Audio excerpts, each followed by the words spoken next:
Speaker, House of Representatives, Madam, pursuant to the permission granted in Clause 2H of Rule 2 of the Rules of the U.S. House of Representatives, I have the honor to transmit a sealed envelope received from the White House on January 5th, 2021 at 5:05 p.m., said to contain a message from the President regarding additional steps addressing the threat posed by applications and other software developed or controlled by Chinese companies.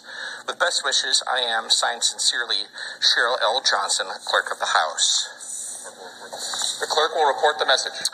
To the Congress of the United States, pursuant to the International Emergency Economic Powers Act, the National Emergencies Act, and Section 301 of Title III United States Code, I hereby report that I have issued an executive order declaring additional steps to be taken concerning the national emergency with respect to the information and communications technology and services supply chain, declared in Executive Order 13873 of May 15th, 2019, securing the information and communications technology and services supply chain to deal with the threat posed by applications and other software developed or controlled by Chinese companies.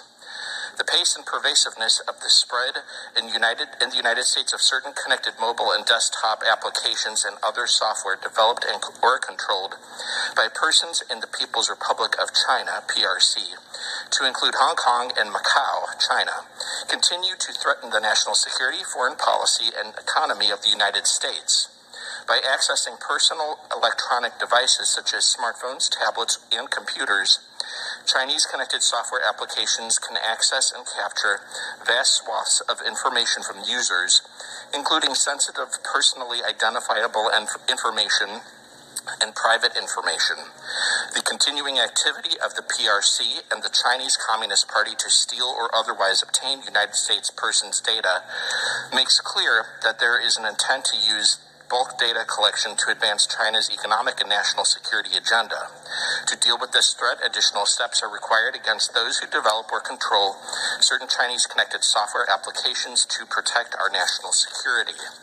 I have delegated to the Secretary, in consultation with the Secretary of the Treasury and the Attorney General, the authority to take such actions, including adopting appropriate rules and regulations and employing all other powers granted to the President by IEEPA as may be necessary to implement the executive order.